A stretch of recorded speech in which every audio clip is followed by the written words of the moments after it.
Can you walk us through in a nutshell what happened? I've been doing e-commerce for over 20 years. What was the journey like? How did you get initial success? You could take little risks. You could try things. You could experiment. What do you believe is still relevant till date? The basic principles that I keep going back to over and over and over is you've got to be willing to always learn. What do you believe are one of the biggest reasons or the most common reasons you have seen e-commerce businesses fail? They launch a private label product as their first attempt. That's a mistake. Anything you'd like to add on top of what we just spoke? Earning trust is the hardest part of the journey, and if you do that part right, the rest is easy. Which makes a program successful or a course successful? One, succeed yourself. Legitimately. Your life's biggest achievement, what would that be? And what is your next big goal? Is that community and the momentum that will survive long after I'm gone. What's going on? What's going on, everybody who's actually listening to this podcast right now? First of all, guys, welcome back to another episode of The Nikhil Sai Show, which is hosted by me, The Nikhil Sai. And guess what's going on today? We're back with another amazing guest. I mean, this story is going to be interesting. I mean, we're talking about somebody who's been multiple decades into e-commerce. So we are talking about someone who actually started with, eBay in the early days to now actually creating the proven Amazon course. He actually created a very simple and fundamental blueprint to make and build and scale an Amazon business. And we're going to dig deep and actually uncover how he's actually helping hundreds of thousands of people who are on his new email newsletter to learn these tactics and implement. And he also has built a 70,000 people plus community on Facebook to learn the same. So we are actually meeting Mr. Jim Cockrum, who's actually the pioneer in the e-commerce space. Hey, Jim. Great to be here, Nick. Honored to be invited. Looking forward to learning from you as well today. Always love expanding my network of connections, and you've certainly built some incredible things yourself.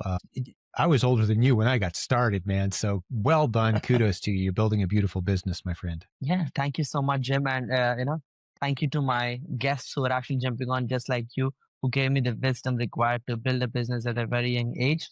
And I will dedicate it to my knowledge which I've acquired from the people like yourself and the action taking ability after learning it. For whoever is tuning in, it's not just about what you're learning, it's about what you're doing after you learn the thing required. So let's get in. And Jim, you have a very interesting philosophy, which I don't commonly find in the internet business space, at least, like relationship building, the community, and the kind of intentions you have when you actually build real relationships overall in the discipline, you have built for yourself, to achieve the goals in the trajectory you have achieved. So we will definitely get into the personal stuff and the business stuff overall. Before that, Jim, if you could give us a quick understanding of who you are as a person, what's your personal story? How was your early childhood like? What prompted you to become an entrepreneur? What was the overall journey? Can you walk us through in a nutshell what happened? You could be as brief as you want. Absolutely. And I will be brief because you and I both know if we don't serve the listeners well, there's a million other things they could go do. So let me just make this commitment early on in this episode with you, Nick. For those who stick around, I've got some very actionable, life-changing advice, very specific, detailed points I want to make today as time allows. So this isn't just some guy's story. This is actionable, proven, time-tested. I would argue some of the most fundamental principles you'll ever be exposed to for success in business. And let me back that up. Like you mentioned already, I've been doing e-commerce for over 20 years. I've seen people come and go. I've seen them rise and fall. I've seen models that everyone thinks are going to be amazing crumble and turn into nothing. I've noticed the patterns, and it's not just me. These are timeless principles of business. Some people think the internet's a little different than the real world business. It's not. The same rules apply. My biography, very briefly, I've always been an entrepreneur at heart, even as a young kid. I remember having yard sales and trying to sell my toys in the front yard, putting a price tag on everything. And, I was one of those kids. I was just always enthralled and enamored and just drawn to not e-commerce, but commerce in general, selling things to people. And I realized very quickly, and I think we all need to know this even as e-commerce warriors, is relationships make the world go round, the connections, the people that you know. I would even say if I could ask you one question that most predicts whether you'll be successful 5 years from now or not, as an e-commerce or any other business, it would be this: how aggressively are you adding to the list of people who know, like, and trust you on a day-to-day basis? Are you being intentional about that? Are you reaching out to people? Are you following up with people? Are you contacting them proactively and saying, hey, let's have a conversation. I want to hear how your business is doing. People who do that do well.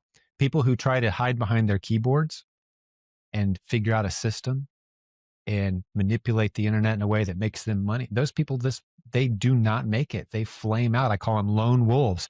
Lone wolves die. So that's the briefest version of my story. Let me just give you a couple of details. I've been married for 30 years. Just celebrate our 30th anniversary. I've got 5 kids, some of which are older than you, Nick. I've got my first grandson. And yeah, I've been doing e-commerce for over 20 years. The first thing I sold online was a pair of used Nike basketball shoes, actually the original Air Jordans. I sold them to a guy in Singapore Mm. 20 plus years ago. After wearing them and using them and wearing them out pretty good, he still wanted them and paid me $700 for those things over 20 years ago. That tells you how valuable Oh. they are now. Mm. But that got me hooked. Just the idea of being able to have an international business was a new thing. In the late 90s, no one had heard of setting up an international business overnight in your, in your spare bedroom. That became possible in the late 90s, and I jumped all in. And Mm. I've been hitting it hard ever since, learning what I can, surrounding myself with good people.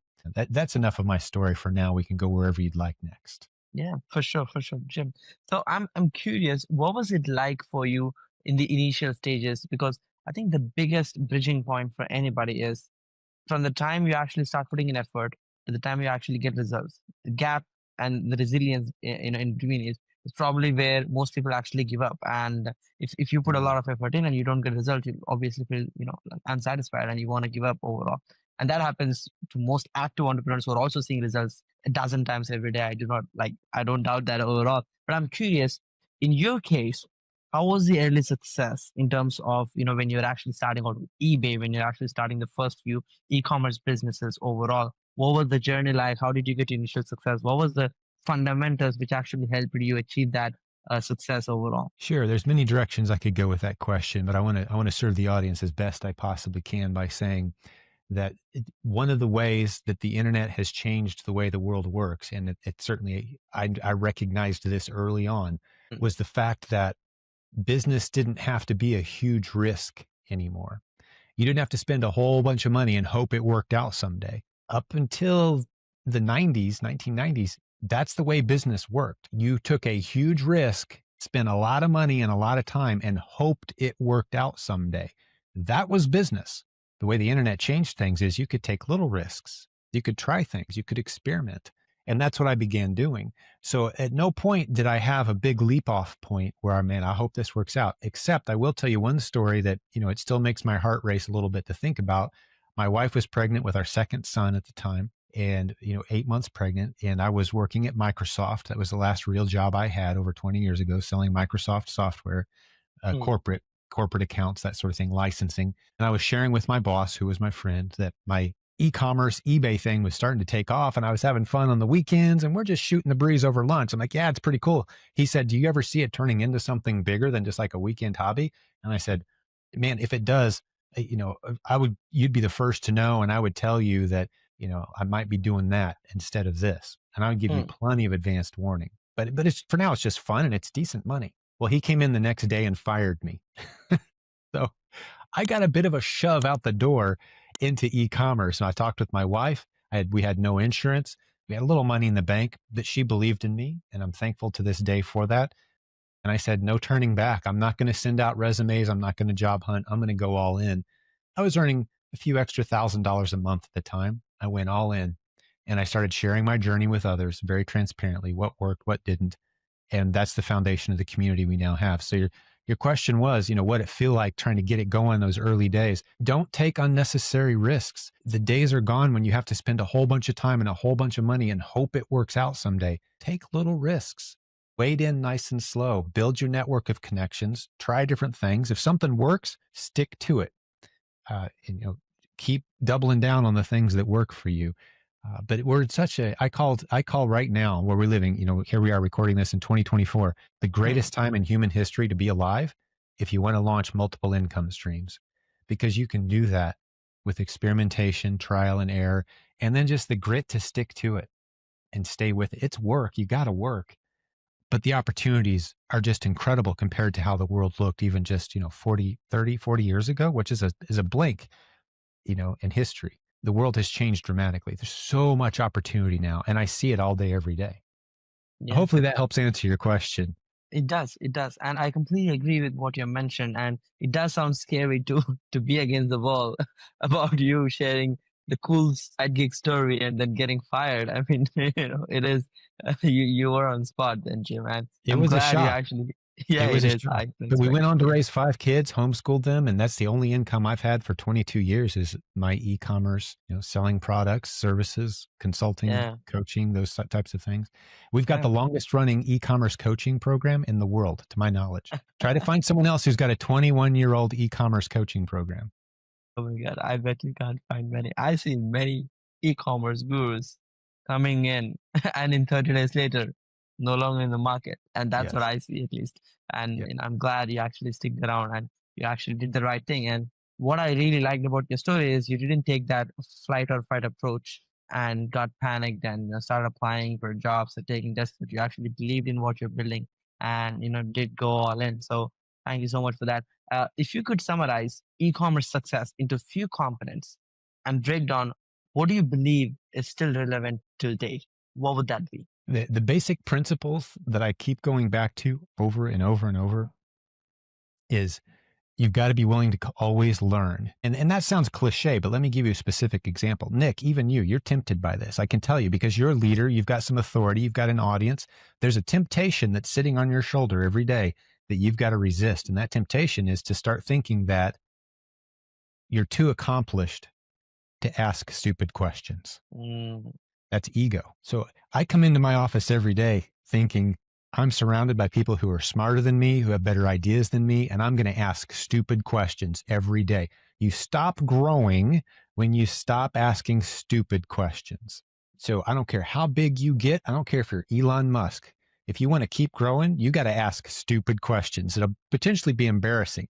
You want to be asking questions that the new guy who just started yesterday goes, I know the answer to that. I thought you were the expert, right? And that doesn't diminish you as a leader because the world is changing so fast. As soon as the world of e-commerce, as soon as you think you've got it figured out and you've got your opinions and you're the expert in the room because I did these things and you're new and I'm experienced, ego is a killer. So that's rule 1.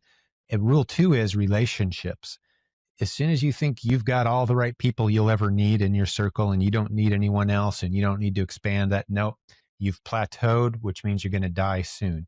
Your relationship circle needs to be growing constantly your whole life. We call it the 3 a.m. rule. You might like this, Nick. The 3 a.m. rule is tell me the list of people. I want a list of names. And you might do this yourself, actually, after this podcast is over. Just start writing names on a piece of paper. And this is your 3 a.m. list. These are the people you could call at 3 in the morning. They would see your name on their phone and pick it up and say, what do you need? I'm there. Anything. Tell me. Now, when you're young, that's a shorter list. As you age, the list should be getting bigger, not smaller. And mm, your net worth will expand at the rate of that network of names of people that know, like, and trust you and have an affinity for you and would be there for you. Those two things mixed with a love of learning, that would be the only third one. Always be learning more, always be absorbing new information, always be assuming that you don't know enough to survive another 6 months. You just have to devour new content constantly to stay ahead. So you tackle the ego monster, relationships, and always be learning. You are an mm, unstoppable force in e-commerce with those 3 elements. I don't care what your field is. And yeah. those are the 3 elements that I see in the people that survive long term. Yeah, I love that. I mean, the approach you're giving, is very, very intentional. And I'm glad you're actually talking about the fundamentals. I mean, we could always talk about like, oh, go do this, use this tool to find this product which is trending and upload it and get the supplier. Like, yeah, like that's all good. Like it is trend which changes. But what you talk about is fundamentals. And I love the fact like if you get your success into your head and if you stop asking questions and if you feel accomplished, that will absolutely destroy the momentum. I won't say Yeah. it will kill you, but it will destroy the Yeah. momentum. The growth will actually It's a go down. it's a biblical principle. Pride comes before a fall. What's the ultimate pride? I don't need anyone. I got it. I can get whatever I want whenever I want. I'm better than everyone else. I don't need anyone. That's pride. You're Yeah, done. And exactly. you watch some of your favorite athletes even, and they start to look like that. And you can easily, at least for me, I see these, guys that are your age at the peak of their athletic career saying things like, I'm the best there's ever been. I will always be the greatest. I'm like, get back to me in 15 years. Father Yeah, time is undefeated. You will be humbled and you will be yeah, wiser and better later. I agree. But Yeah, that yeah, pride, it's repulsive. It's sure. repulsive. It drives away the right kind of people. It attracts the wrong kind of people. A pride, ego, those are the enemy. I love that, Jim. I remember a quick story from Michael Jordan. Like once he actually being the best player, and then he got his PR team, talking on stages and getting all these events and brand deals. He got distracted, and his actual performance did go down. And then he realized that his success came because of the game. So he told his PR team to just like stop everything, and then he got back. And that's how he ended up with Nike and all the ultimate success. Created the best track record to be a great athlete. And the thing you talked about Elon Musk and the dummy index is what he calls Elon.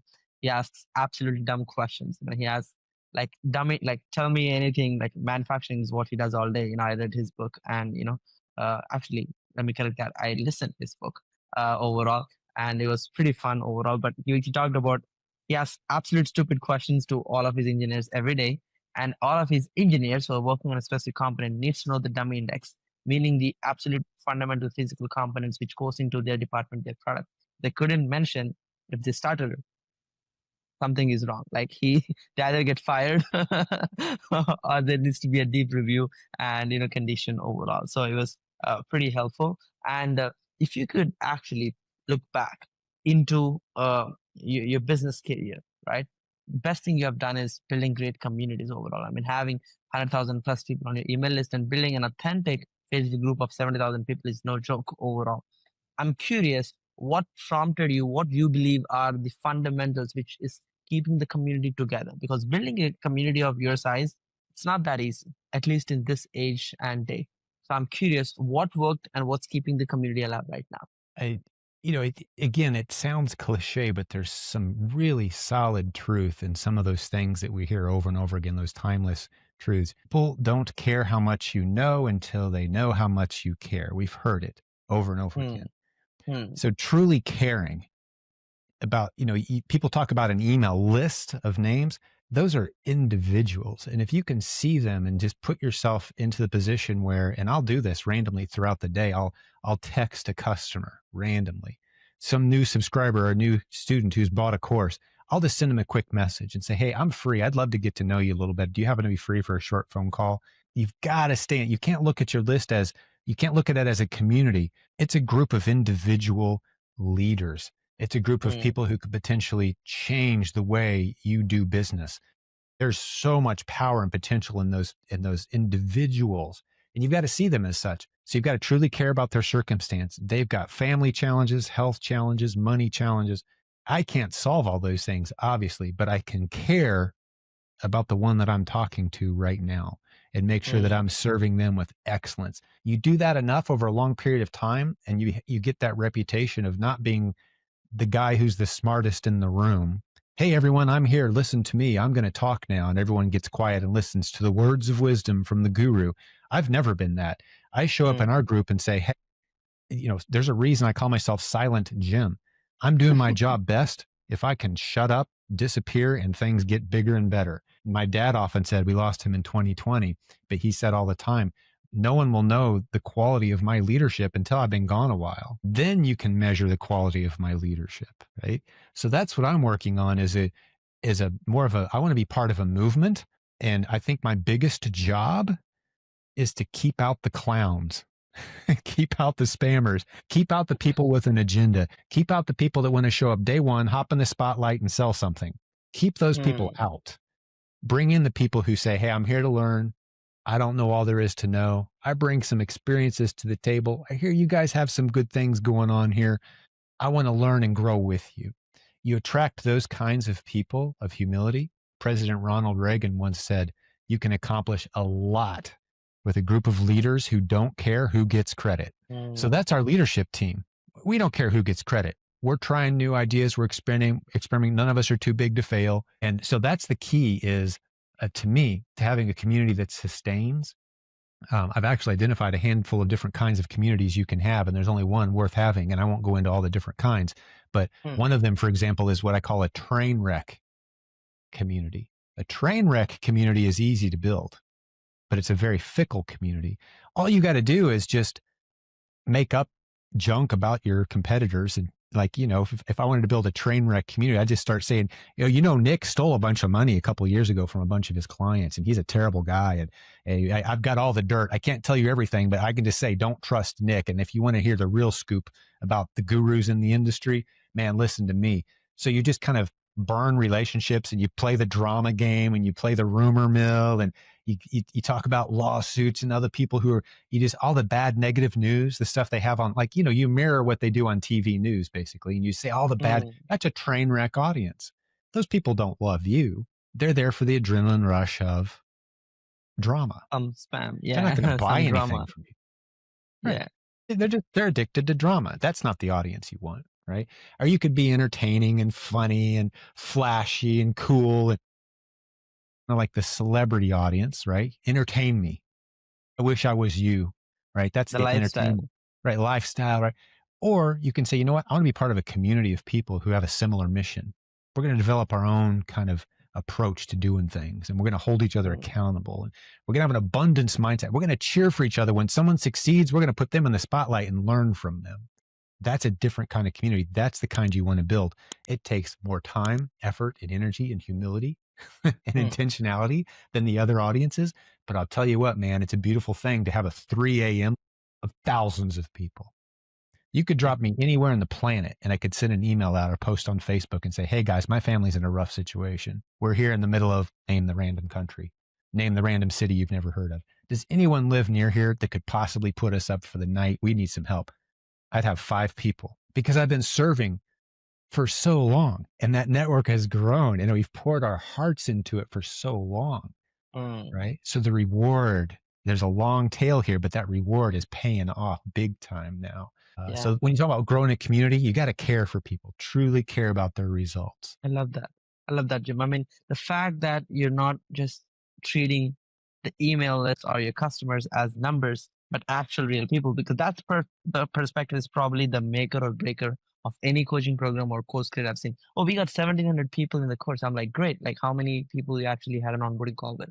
Like, no, we Mhm. don't do that. I'm like, okay, there you go. That's why you have high refund rate. And how many of Nobody's them are buying my upsell. succeeding? How many of them Exactly. are succeeding? Yep. That's the next question. Like, oh, nobody's buying my upsell. I'm like, what's your success rate? Like, how quickly they get a win, and what's the likeliness of them actually winning? We don't track that. And I'm like, exactly. That's why you don't get upsells overall.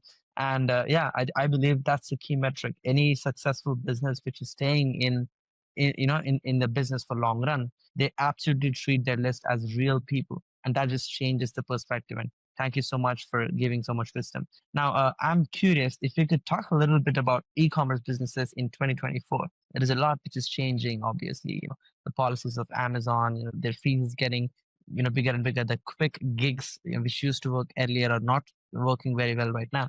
So I'm curious, is there any specific game plan or advice you have for audience who might be considering to build an Amazon business or has one who's struggling? What do you suggest overall for them as an action plan for them to fix their store, get their unit economics right, and scale their SKUs? Let me give you some perspective on that question, because it's very easy to fall into the trap of saying, well, the fees are higher, there's more competition, it's not as easy as it used to be. The world has changed a lot since we got it started, 7 years ago. It's Mm, easy. Here's my perspective.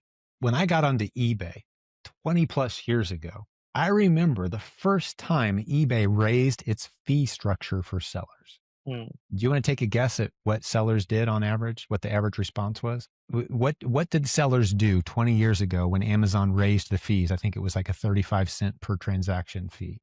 What did sellers Complain. do? What was the response from the community, do you think? Complain, I think. I mean, obviously. They lost their minds.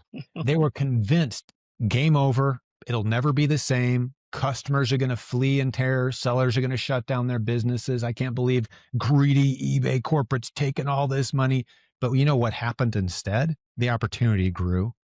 And I can tell you this, over the past 20 plus years, I counted it up with my partner. I've got the same coaching director for our e-commerce coaching program that I had 20 years ago. His name's Nathan Bailey. Great guy. And I said, Oh Nathan, my let's God. count up I said one time, Nathan, let's count up how many major changes we've seen in e-commerce as far as selling physical products, eBay, Amazon, Walmart, Shopify. How many major changes have we seen over the past 20 plus years? We stopped counting at 100.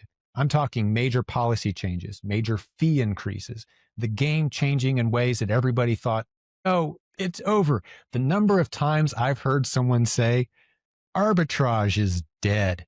Retail, I heard people saying that literally 19, 20 years ago. Arbitrage is dead. Buying stuff from one place and selling it online at a higher price. That's dead. That's saturated. They were saying that 19 years ago. Here's the fact. Okay, let's talk facts now. Hmm. Every fee that Amazon puts on sellers is paid for by the shoppers. Every fee. The only way Amazon starts to crack as an opportunity is if the shoppers start leaving. If the shoppers start leaving Amazon the way they left eBay, by the way, that's what killed the eBay opportunity. The shoppers left. So if the shoppers start leaving, now you pay attention.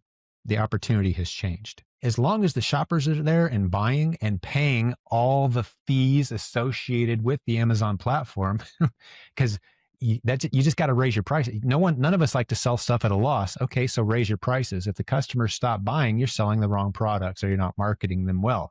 It's not an Amazon fee problem. It's your product and your pricing and your marketing problem.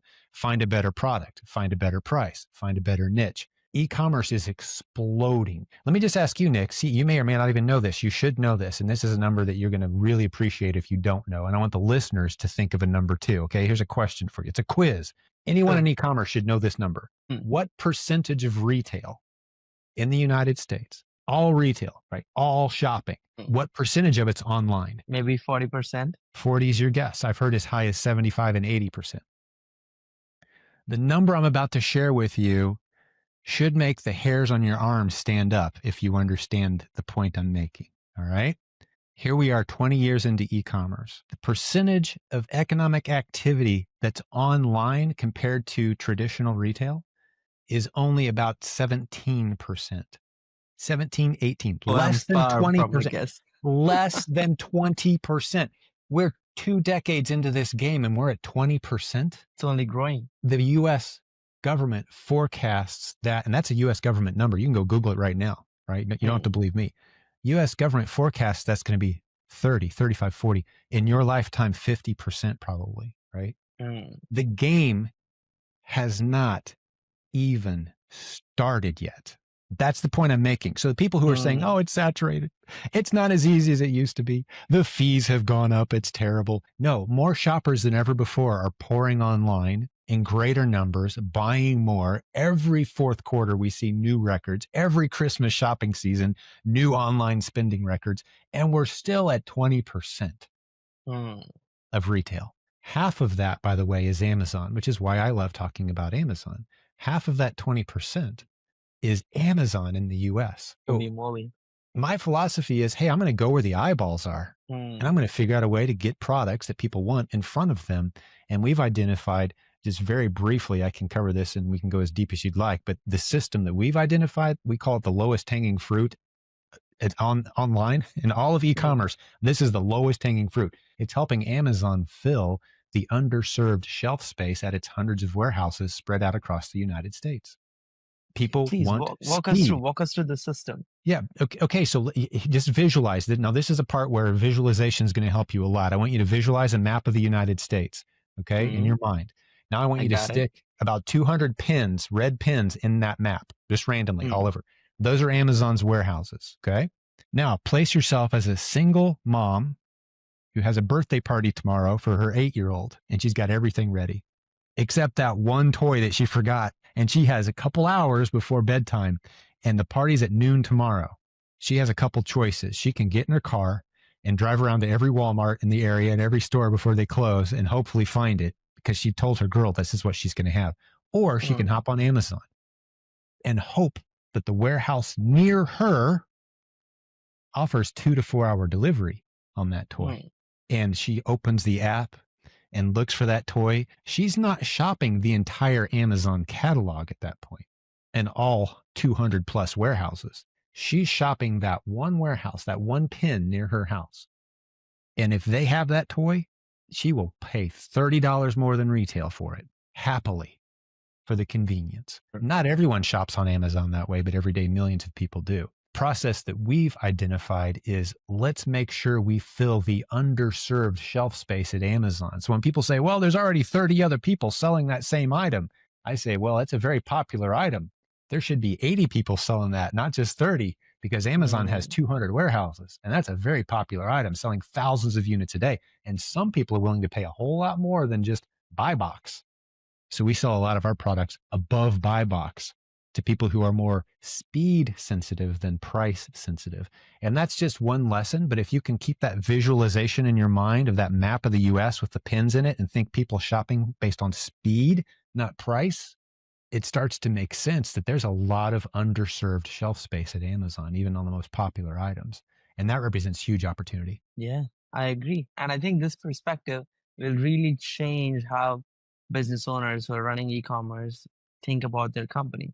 So now you're just removing the control by pushing it, on somebody like Amazon just increase their fees. You're just not complaining about that anymore. You're just taking out the control to yourself and calling it's my offer problem, it's my messaging problem, it's my product problem. And maybe I just need to change one of those and control what I can control and fix it. I really love the perspective overall. That's Yeah, right. yeah.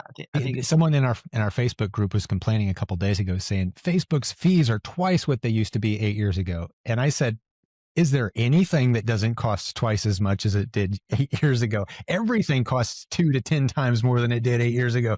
Why shouldn't Amazon's fees be the same? But customers are still shopping in record setting numbers all day, every day, paying for the convenience of having it on their front porch. In some cases, within 2 hours, people are willing to pay for that. Get in there and serve those customers. sure. Yeah, yeah. I love that. I mean, the gas prices have been crazy recently. Anyway, let's talk about this. What do you believe are one of the biggest reasons or the most common reasons you have seen e-commerce businesses fail, especially on Amazon? And what are the remedies to it? So people who are actually listening could be like, that's Uh-huh. something I'm struggling with, and here's Mhm. how I could fix it because Jim told me. I've actually got a list of the top 15 mistakes. And our Mm, philosophy in our community is if you don't do any of these 15 things, you're going to succeed. If you do any of these 15 things as a new seller, you're probably going to fail. And I think the top of the list, I'm not going to rattle them all off. We don't have time for that. I've actually got a link to it and we could stick it in the show notes. Maybe yeah, it's a that would free help. list people could Mm, enjoy, right? It's actually silentjim.com/mistakes. So silentjim.com/mistakes. It takes you to a link in our Facebook group. Okay.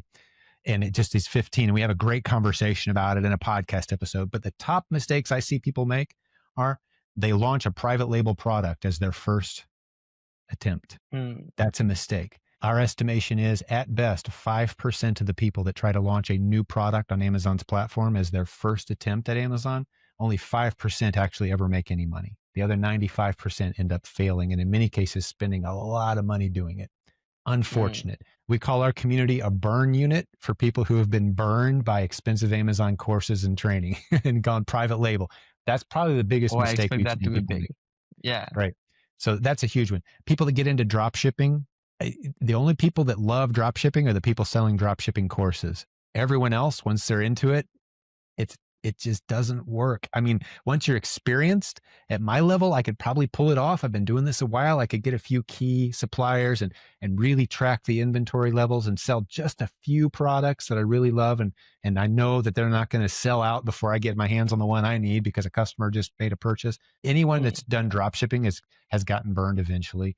That's a horrible route. Selling liquidations and closeouts and buying pallets of product and trying to sell those on Amazon, huge, huge, huge mistake. Just it goes, it's beautiful until Amazon figures out what you're doing and freezes your funds and shuts down your account and holds your inventory and you lost everything you'd ever gained. So that's a huge mistake. And I could talk more about a lot of these.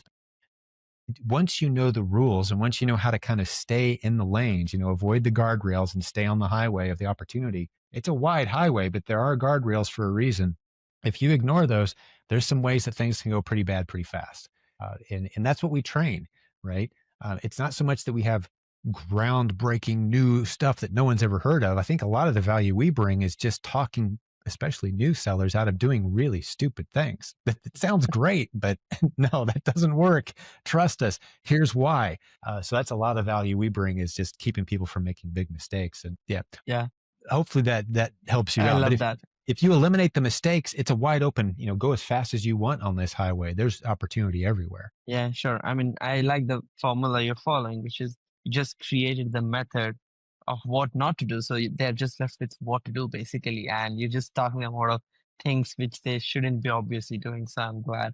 And that sounds like a very successful coaching model. So let's get back to the next question, which is around coaching overall. So, Jim, this is a very, I mean, you're, as you said, probably the most around the market. You stick your program in the space for the longest period overall. 21 years. I don't think there's any Amazon gurus. Amazon wasn't even a big thing back then. So let's Yep. talk about this. There is a ton of bad stuff happening with Amazon coaching and done for you stores on Amazon. Like, I'll build custom done for you, this and that, all those crazy offers.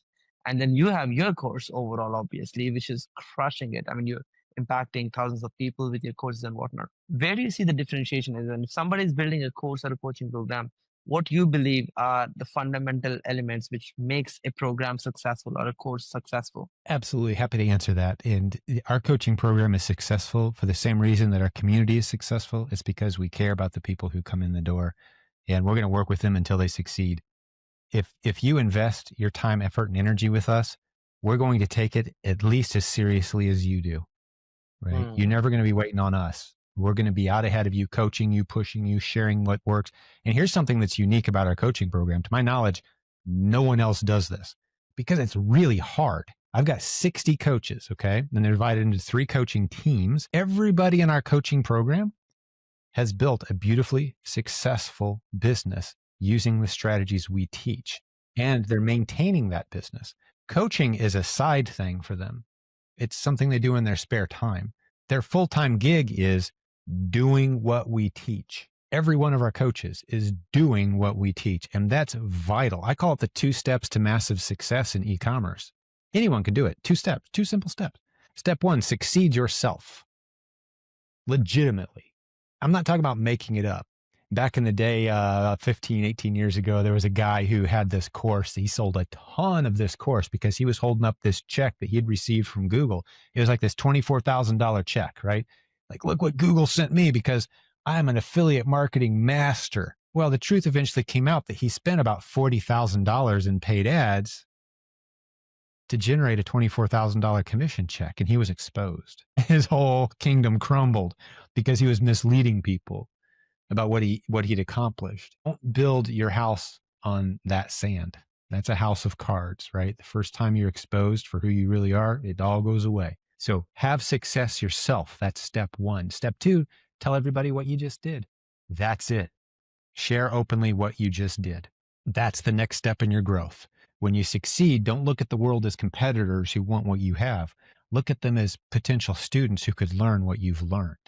And that's the next step up. So a beautiful coaching program is teach a bunch of people to succeed yourself, teach a bunch of other people to succeed doing what you just did, and turn the leaders and the people who have a good heart, a teacher's heart, turn them into your advocates and trainers and coaches and content creators, put them on stage at your events. We just had our largest ever event. We had about 800 people registered to in Orlando, Florida, showed up in Orlando, Florida from 13 countries around the world, talking about Amazon, Walmart, e-commerce, and everybody on the stage were students from our community who had succeeded, risen into a leadership role. They now create content for us with us. They love us. They trust us, respect us, right? We don't have to go out and get strangers or popular people off YouTube.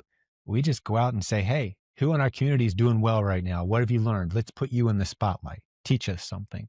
That's our community. So that's how you, from my vantage point, that's how you sustain for 20 plus years in e-commerce coaching is you know your stuff, you prove you know your stuff, and you surround yourself with people who are doing it and you learn from them and you make them your leaders. That's been our formula. Of course. Sounds good. perfect. Yeah, now it started recording again. There was just a technical glitch. This is what happens with Riverside sometimes, and kind of frustrates me, but you gotta deal with the online No problem. shebang sometimes. Yeah, yep, overall. Jim, that was beautiful. I mean, I love the fact on how you're basically educating people on what you've achieved, all your learnings, including mistakes, which is probably the most important thing because you want to be Yes. transparent about them so that they don't repeat. And you're up leveling them so successfully that they actually can level up themselves to become a coach. And I believe that's probably a very good inspiration thing because now a new beginner who comes to the program doesn't talk to some random Filipino guy. He actually talks to somebody who was in the program, achieved the success, and now teaching. Now, just your belief system goes up. And with my experience and what I've seen in the coaching industry, 90% of success of your clients depends on their belief on your system. Like if they believe they will be successful, they will. If they don't, then they don't. And that's what you're creating overall with up leveling your community. I love that strategy overall. Let's get to the next sequence of questions. Anything you'd like to add on top of what we just spoke? No, I don't think so. It's earning trust is the hardest part of the journey, and if you do that part right, the rest is easy.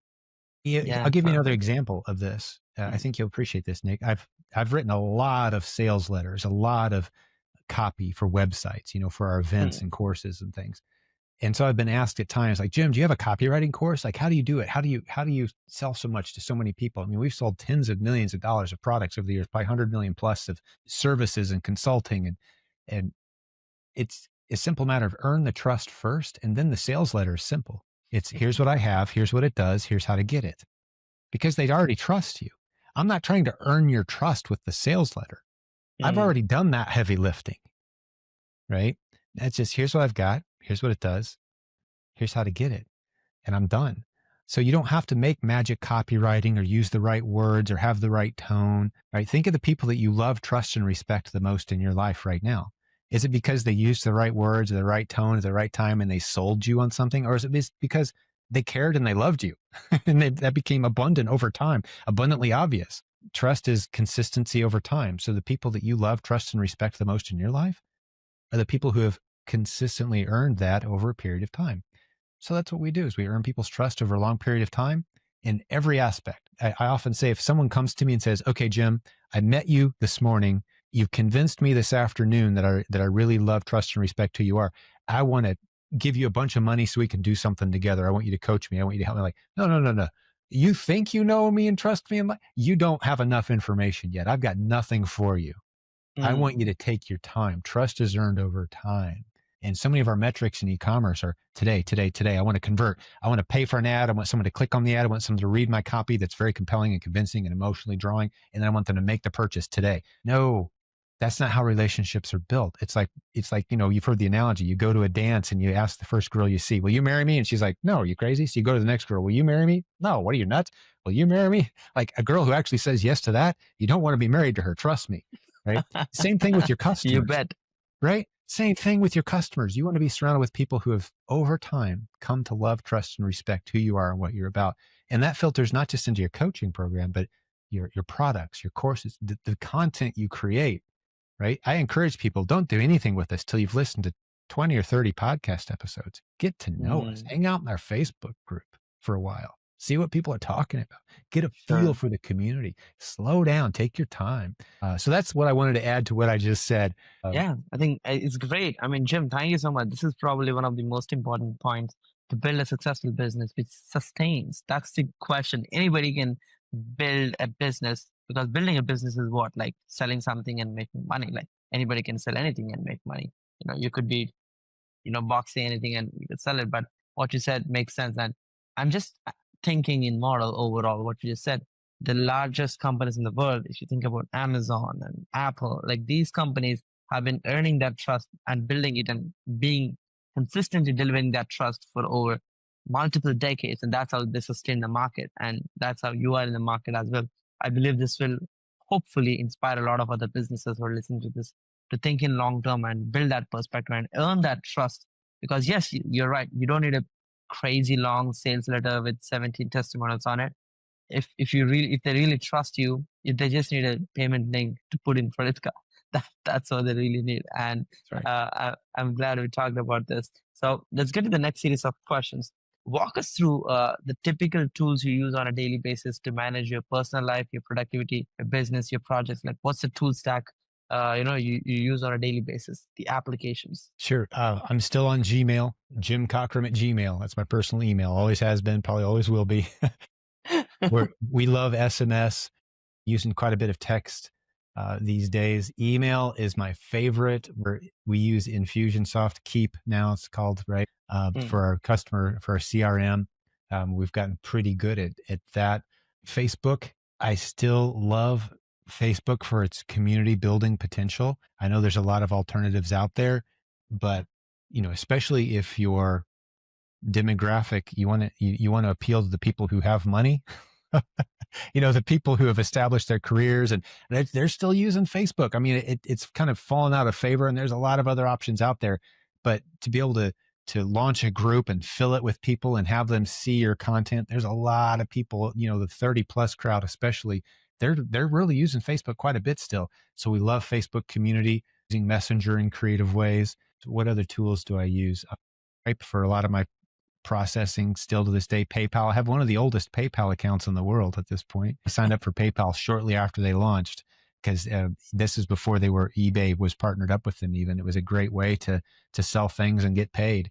So I've had PayPal forever, and I like PayPal. Tools wise, Google Calendar really kind of drives my entire schedule in life, and it's got a lot of great features for free that I just love.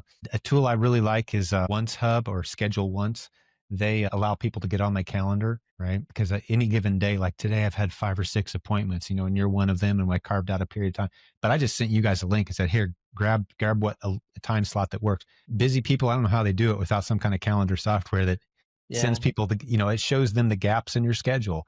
And each week I've got my free space, and it doesn't allow any given day to get too stacked up or not too many appointments within a week. And it puts a nice half-hour gap between each appointment for me automatically. And I just give people a link when they want to get on my schedule. I love that Mm, software. And there's several of them out there like that, but I really love the Schedule Once software. sure. I think it's called Once Hub now, but there's several like it.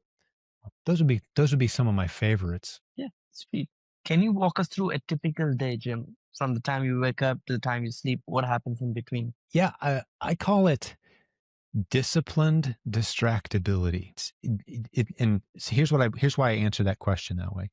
I read a lot and I hear about people with their specific routines, and that's good. And I have somewhat of a routine. I'm not completely random, but I haven't used an alarm clock in 20 plus years, unless, church on Sundays, we set an alarm so we can get up on time as a family. Right. But other than that, I kind of wake up whatever my body needs. I get some water. I exercise. I run 5 or 6 days a week. I'm getting in at least an hour of sweating exercise, running, playing basketball. I love basketball. I'm in Indiana. That's basketball center of the world. I could tell you 1,000 stories, but if you like basketball, you'll love Indiana. I'll tell you that. That's where I'm from. So a lot of chances to work up a good sweat. So that's typically that gets us up to like 11 a.m. or so, or noon. I never really schedule anything on my calendar official before 11 a.m. to noon or so is about the earliest. And then my brain is firing on all cylinders. I've had a good exercise, got some water in my system. I've had a good meal. I've got my smoothie right here. This is the rest of my smoothie for the day. I'll be finishing that off after we're done talking here. So the first half of my day, it's not real disciplined and regimented, but there's a lot of the similar things that happen pretty much every day. Then by, noon or so, I'm hopping on calls like this. I'm fighting any fires that have popped up from the previous day. And the reason I say disciplined distractibility, this is where it comes in, is I know what I'm going to do tomorrow. If nothing hops in, it jumps on my schedule. It's either on fire in a bad way or a good way. A huge opportunity, like let's say Robert Kiyosaki wants to talk to me. Okay, well, I'm going to make some room in my schedule. That's a fire in a good way. A famous author wants to spend some time and bounce an idea off me. All right, cool, let's talk. So I've got my schedule. I know what I'll be doing, unless something bad that needs my attention or really good that needs my attention happens, and I'll pay attention to that. But I'm doing podcast episodes, 2 or 3 a week, either like appearing on your show or recording them for my own podcast, monitoring the relationship with my leaders, checking in with them on projects. I've got a project board. I can hold it up and show it to you. You got a physical project boat? Yeah.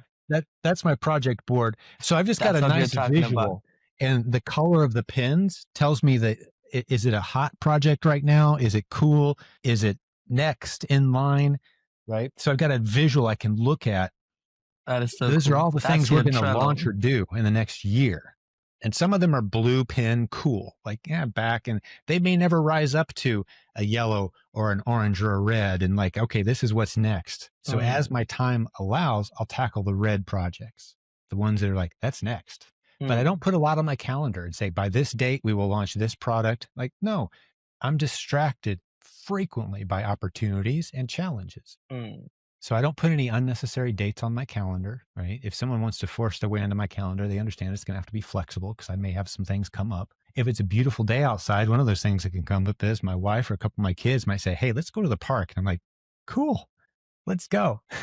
Sounds yeah. great. Mm, Everything gets pushed back. Everyone reschedules. It's a beautiful pace. I've come to appreciate that um, pace matters. Pace matters, and I don't want to stress myself out so much with a regimented schedule that I can't be distracted away from when family or an emergency of some kind or an opportunity of some kind draws me into that. sure. Yeah. I mean, I could see freedom is the ultimate goal. You're achieving successfully through your schedule, and I like that factor overall. If you could go back, Jim, and talk to 20-year-old yourself, it's probably in job, selling Microsoft licenses, or maybe something else. And if you could give yourself one advice, what would that be? Buy Bitcoin. Seriously. No, besides just the obvious investment advice, I'm a huge Bitcoin guy, by the way. Um, Besides the obvious, I think I would tell him if I wasn't allowed to give him any unfair advantages, predicting the future kind of stuff, right? Just some general advice is, you know what? Life is going to be crazier than you're expecting. Like, this office I'm sitting in right now, if you go about 20 feet that way through that wall, 20 feet, on a Tuesday afternoon in 2017, a little storm rolled through and a bolt of lightning hit our roof. I wasn't home, the rest of my family was. And it took us about 20 minutes to realize our house was on fire. And by the time the What? firemen came and sprayed the roof and put out the fire and the roof collapsed into the house, we had a total loss of all our possessions in 2017. Everything gone. Not from fire damage, from smoke and water damage. Just destroyed everything. Like, you can't prepare for that. Like, hey, you got insurance and you get through it and you're okay, but just the strain and the stress and the chaos of it, and life is going to throw craziness at you. So I would tell that 20-year-old, you know what? Life's going to be crazier and better than you're thinking. Mm, Mind your relationships. It's going to be okay. And for me, keep that close walk with God too. That's been vital. Don't let anything interfere with that. So mm, my walk with God, my relationship with my wife, my relationship with my kids, got to keep those solid and grounded and central, and everything else is going to be okay, man. The stuff that stresses you out, if I made a list right now as a guy in his mid 50s of all the things that got me really stressed out and worked up and worried and kept me in bed wondering if I'd have made some big mistakes and is this all worth it? And I listed all that stuff out on a sheet of paper for you. Unfortunately, be a pretty big list. And almost none of it happened the way I was worried it was going to happen. It all worked out just fine. It's just fine. Keep loving and trusting people and investing in them. It's work. There's risk, there's work, but it's going to be okay. It's going to be okay. Those hard lessons that come, you focus on the lesson from that hard event instead of focusing on the loss. You focus on the lesson and you move forward better, wiser, a little smarter, slightly slower pace, maybe. Gratitude for the relationships that were exposed. One of the beautiful things about disaster, Nick, I don't know if you can relate to this yet or not. You'll be able to at some mm, point if it hasn't happened to you yet. The beautiful thing about a disaster is it's like this knife through butter that identifies who your friends are and who your friends aren't. It's a beautiful thing to finally know, because you think you know, mm. but a disaster finally reveals, like, oh, these are the people that actually love, trust, and respect me. And those are the people that are That's just kind of crucial. pretending or thought they liked me, but when they got a little rough, they kind of vanished a little bit. Okay, Mm, now I know that's a gift. So yeah. there's a beautiful side to tragedy every single time if you can just keep plowing forward and focusing on the people that you love. That's what I would tell that 20-year-old. Love that perspective. I mean, one thing is you're always seeing good in something wrong. Even when there is a disaster happening, you're like, oh, now I know who isn't on my side. And you're just seeing the advantage you have, even when you obviously, got something which is pretty bad, which shouldn't happen to anybody, hopefully. But yeah, that was a great learning lesson and appreciate you sharing great advice. Now, I'm curious, we have a few more questions before we wrap up. If you are open to it, what's your biggest mistake in life? So that we all can learn from it and avoid. I think for me, it's going to be a personality driven thing. But for me, I tend to drift into catastrophizing pretty quick. For me, maybe others don't do this. But for me, when I hear about a change that's coming or something isn't working, I instantly go to, oh no, what if the worst case scenario happens? And this kind of goes back to what I would tell the 20-year-old before. Mm. You waste a lot of time worrying about things you can't control. If you're a worrier by nature, compounded over time, the time I've wasted on worrying and catastrophizing and planning for the worst case. If things, if all these things happen bad, here's where we'll be. Well, okay, but what if a few good happen along the way? And what if you, Mm. instead of focusing on the bad, just focus on opportunity and make a few phone calls to a few friends? On those days, that's the days it's really good to, by the way, that where you feel you kind of drifting into negative territory. Call a few clients, call a few students, call a few partners. What are you working on? How can I help? What are you excited about right now? It gets the ball rolling back again in the right direction. And that's how you vote it. So the biggest mistake I would say that I've made business wise would be allowing my brain to spend too much time on what if this really bad thing plays out the way I think it might. You Yeah. can waste I think so much that's time there. Yeah, I love that. I think the reason I love that is it is common for most people. And if you could consciously avoid that, that's just going to give you so much time back and you just change your perspective from that pessimistic to actual optimistic personality type, which is what an entrepreneur needs to be. If you're not optimistic, Mhm. it's going to be rough overall. Do you And I know love it? that. I love the optimism. I love that as a word and as a concept. But do you know that you can't choose? Modern psychology will tell us you cannot choose to be optimistic. It's not a choice you make. Hmm. You'll often hear people say, "Are you an optimist or a pessimist?" And here's the thing: if you're not sure, like, oh, I'm kind of a little of both. No, if you're not sure, you are a beaming orb of negativity. You just don't realize it. Because people who are optimistic know it. It takes a lot of work, but it's not a choice you make. The choice you make is, have you ever heard this lesson before? How to be optimistic? There's a single thing you have to do. Without it, you can't be optimistic. Do you know Happy where to I'm going with listen. this? Hmm. Gratitude. And you mentioned it earlier. Gratitude is a magic word. Hmm. It is a magical psychological condition. You can put yourself into a state of gratitude anytime you want. And out of that flows optimism. But Hmm. without gratitude, it's impossible. Now, you can pretend to be optimistic, but humans are very perceptive. And we can tell when someone's faking it. We can tell Sure. when one of our friends is like, oh, yeah, I'm fine. I'm fine, man. I'm doing great. Never been better. But they're just wearing this weight, and you can tell. Yeah. The way out of that without having to wear a mask is gratitude. Hmm. And any of us at any given time should be able to just sit down and list off in our mind, write down on a sheet of paper. It's a great way to start your day, by the way. I'm not disciplined enough to do this, but some people do. The things you're grateful for. And Hmm. it's kind of become cliche, but again, there's so much truth there. If you have gratitude and you carry it with you constantly, you're going to be an optimistic person. And that's the kind of person people want to be around. They want to work with, they want to partner with, they want to do things with, they want to go to events with, they want to take risks with, all right? Not Hmm. pessimists. Yeah, for Pessimists sure. and negative people, like, they don't feel like a safe bet. Like, it's kind of a waste of time. Who wants to be down? Who wants to go hear about all the things that you can complain about in the world today? Like, I don't want to go hang out with that guy. Right? Yeah, totally. Gratitude is a key out. Gratitude is a path out. Yeah, I love that. I think that's a very common observing factor which I see in most successful entrepreneurs. And not just entrepreneurs, but good people in general. They are always having, again, I'm not talking about the gratitude of, like journaling 1700 things a day. Like, I'm not talking about that woo woo type of stuff.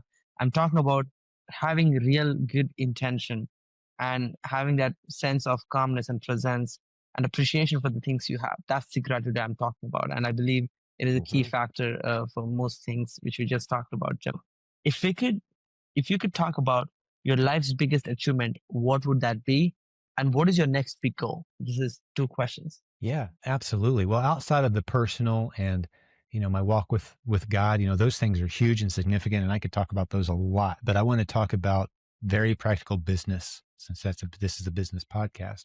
I strive for as a leader, and I feel like I'm on the cusp of having achieved. Like if I was taken off this planet tomorrow, I pass away, I'm gone.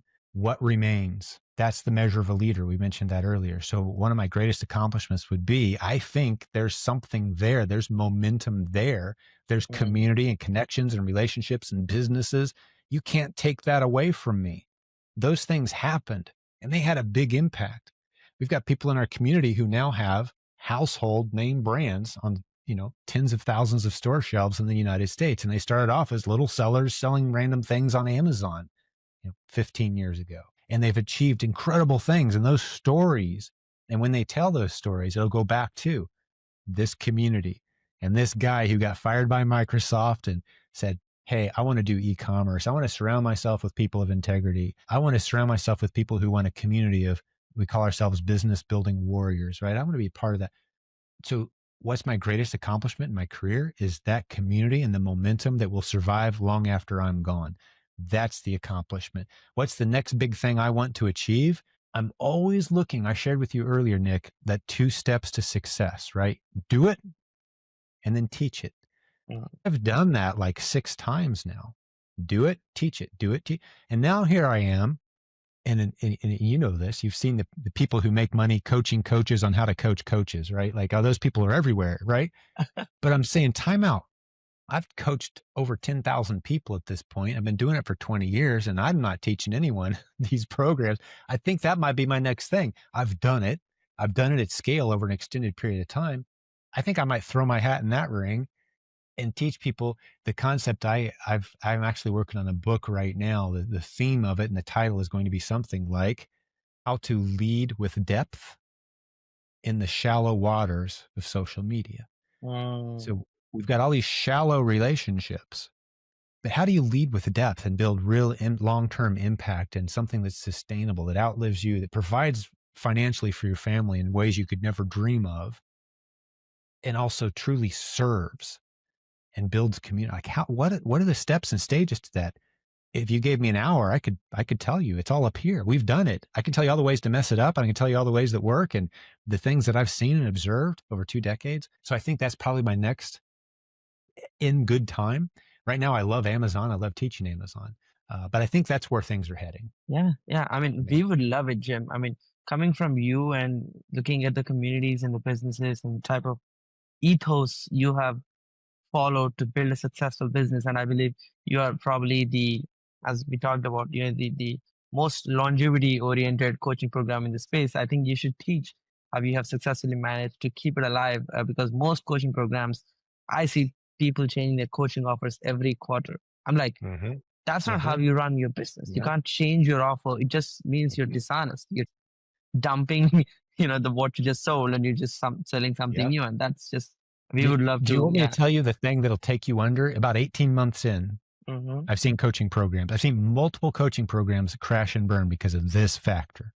Mm, It takes about 18 months. Now, if you're not good, you're going to crash and burn, right? If you're good at what you do, that means you're producing successful students. mm, That means you're producing a community of successful students. You can read, this has happened all through history. You can see these stories all through history. This is not a new condition because of the internet. But what happens after you've served? Like, you even look at Jesus and his 12 disciples. Do you remember one of those disciples, what he did? He kind of rebelled against the group. He ended up committing mm-hmm. suicide. He turned Jesus over to the authorities, Judas, right? You look at Greek mythology and you've got the betrayer, you've got the person who stabs you in the back, you've got the person that you pour into who Mm, ends up trying to kill you. Like, that's in so many stories. That's going to happen to you as a leader. It will happen. There's nothing you can do to prevent this mm, except prepare. You're going to have one of those core people that you pour into, you change their life, they love you, they are on stage, they're talking about you, and suddenly you wake up one day and they are competing against you because they think they can go make more money and some friend talked them out of hitching their wagon to you and to doing their own thing. How do you respond to that? Your response in that moment is whether you survive or not.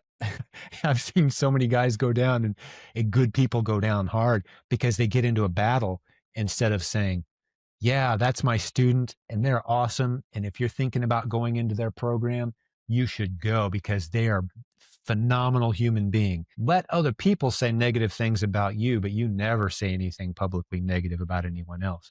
Mm, That's how you survive that moment, right? So that's just one lesson of, 50 that I've learned the hard way. Um, because not every coach that's come through our program is still working with us. Some of them went out and decided to compete with us. And if you were to ask me about any of them today, Nick, do you know what I would say? Some of them stabbed me in the heart on their way out, by the way, between you and me. But you know what I would say about them? And I would mean it from the bottom of my heart. They're a beautiful person who knows what they're talking about. And if you're considering getting into their program, it'd be one of the best investments you've ever made.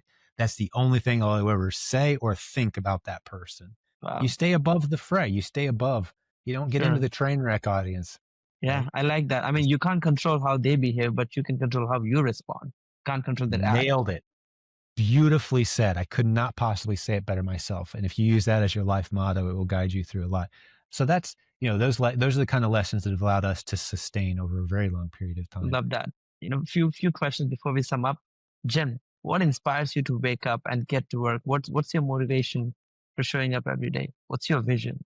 As a man who's married and has kids and a wife, and now my kids are growing and they're older and they're doing well on their own, starting to become more independent. But that driving force, when I got married, I took it very seriously. Like, I am the provider protector of this family, and I don't care if I have to go to a fast food restaurant and make burgers.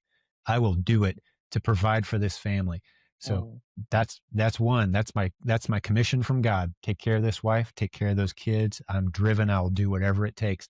So that's my driving force number one. Next is, I know that what we have and what we teach is so much better than a lot of the mistakes I see people making. And I want to go bring as many people in as I can to learn. And I'll be the first to say, business takes anything in life worth having, Nick, takes blood, sweat, tears, risk, work, sacrifice, endurance, grit, pain. anything worth having, Yeah. right? But if you've got a proven concept and you apply your blood, sweat, tears, risk, work, sacrifice, grit to that, suddenly you build something beautiful. And I want to help people do that because I know the impact it had on our family and what it Mm, allowed us to do and experience, and how close my wife and I are after 30 years. We didn't have to get up early in the morning and go our separate ways, looking our best and performing all day, coming home tired and getting the tired version of ourselves, 5, 6 days a week. and No, we've fight. done life completely differently. I want Yeah. that for other families. That drives me out of bed. Mm, Knowing that that's what we're doing is providing that for as many people as possible. That's powerful, man. That's addictive. I love that. I mean, that's like your mission. And It yeah, is. that's so true. Thank you so much for I often sharing say that. bringing dads home, bringing dads home. I don't know what it feels like to be a mom that gets to stay home. I know what it feels like to be a dad that gets to stay home. And I want that for as many dads as possible. Sure. Yeah. I mean, that's a beautiful thing. You're able to bless a lot of families with your skill set. And if somebody's listening so far, and if they want more help, Jen, how can they find you? Where can they get in touch? silentgym.com. It's got our podcast. It's got our Amazon training course on there. It's got our free Facebook group. Yeah, it's got our upcoming live events. Because if there's something on the calendar, yep, that's the best way to do it. And I would say that the good way to get a taste of what we do around here, like I said earlier, go listen to 20 or 30 podcast episodes and get a feel. I'm very proud of this, Nick. If I could just brag for a moment, I look around the landscape of e-commerce podcasts, and there's some really good ones out there. And I listen to a lot of them. But I think we're the only ones, to my knowledge, we're the only one that has hundreds of interviews with our successful students. Mm. Hundreds. I'm coming up on episode number 900 of our podcast. We launched it in 2016. We've had about 6.5 million downloads over the time for a very niche podcast. That's not too bad on iTunes, 6.5 million downloads. And at hundreds of those episodes are the students who came into our community completely clueless, completely new to Amazon and e-commerce, and built something over time. And then we interview them to share their story very transparently, Mm. including the blood, sweat, tears, risk, work, sacrifice, but the beautiful story that they've built. And that's what our show is. And that makes for some pretty powerful content. That's some hard marketing to beat right there. Yeah. It's hard. I would not want to be my competitor. Let's put it that way. God, that's one of the best things I've heard. I mean, if you could build a business like that, you would never have a bad day in your work time, at least. I love that confidence, Jim. And my God, this has been a wonderful interview, Jim. Probably one of the most insightful, eye opening, calm, entertaining, with a lot of stories and insightful tactics and actual advice from practical, actionable things which we could do.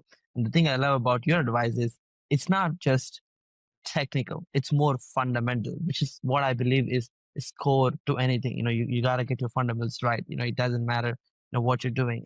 And the best part is, Jim, even though you are great at building Amazon businesses, given away great business lessons which could be applied to any entrepreneur or even employee who's actually listening to this to actually be like, like these are a few things with like we talked about great traits, thinking processes, building systems, which could actually accelerate growth as a human being, stuff like gratitude and everything, connection building, the 3 a.m. list and whatnot. I mean, there's a lot for me to learn, and obviously, I hope our audience loved it. Any last words for you? Any last words you would like to share for the audience who's actually listening so far? Since I have the chance to talk, I'll always say one last little thing. I always have one last little thing to say, and here it is.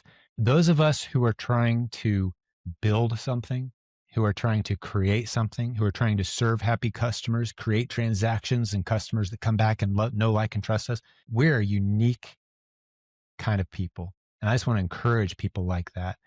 There's givers in the world and there's takers. We are givers. To be a successful business builder is to be a giver. You've got to sacrifice. You've got to be self-disciplined. You've got to understand what it means to serve. You've got to understand the concept of delayed gratification. So many people do not understand what that is. You've got to have a lot of really positive character traits to build a successful business. So I just want to say, hey, you're a business building warrior. If you're trying to build a profitable business, you are a warrior. I love you. I respect you. I think you're doing something beautiful in the world. There's a man named Samuel Johnson from England. He was I believe lived in the 1800s. Who said something, and I'm not going to say it exactly the way he said it, but I love this quote. Okay, he said, "Seldom is a man more innocently and positively engaged than when he's in pursuit of profits in his own business." There's very few things you could do in this life that are more virtuous than attempting to serve others through your own business and achieve a profit doing so. The world needs it. We need more people like you. Stick with it. It's a virtuous thing you're doing. And I'll share this to illustrate, because that shocks some people, Nick, when I say it. But here's the truth. Let's just look at this. I've got my pair of reading glasses here. Let's just, I could pick up any object on my desk here. Just think, I paid maybe $20 for these, right? Tens of thousands of people's lives were positively impacted by that purchase. And if you start going back in time over these glasses, the retailer, the people who work there, the utility company that the supplies, the electricity for that company, all the people that are employed at those places, the shipping, the materials, there's probably 15 or 20 different companies involved in the raw materials of creating this product. At least. If you're the one buying it, you're doing some good. If you're the one part of the process that brings this to the customer, you're doing even more good, because you're taking a risk in making that process happen. And so you're the risk taker who's out there making the world a better place. And I'm a huge fan. Be encouraged. What you're doing is virtuous. And there's very few things more virtuous than building a profitable business, providing opportunities for your suppliers, for your customers, right? So be encouraged. You're not taking anything from anyone.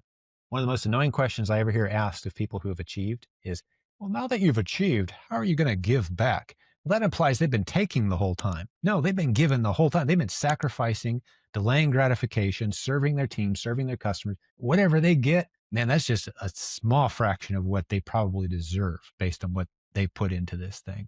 So be encouraged. That's my final words. Yeah, I love that, Jim. I mean, this is so insightful. Where would the society be without the missionary entrepreneurs who are actually trying to give and make a positive difference? We couldn't imagine the world we live in without the Steve Jobs, Elon Musk's, and Bill Gates who have built this, and many entrepreneurs like yourself and the people in the community and many other beautiful communities like what you have built overall. So it's great to have you, Jim, once again. Thank you so much for jumping on and sharing your 2 decades of experience of fundamental business building 101 masterclass on the Nikhil Show. And guys, hope you enjoyed the podcast so far. If you did, make sure to comment, share this with friends who might need more advice, especially if you have somebody in your list who builds an Amazon business. Guess what? This is the first podcast they should be listening to. Stay tuned for the podcast. I'll be back with another amazing guest, just like Jim, on the Nikhil Show. Thank you so much, Jim. Have a good one. That was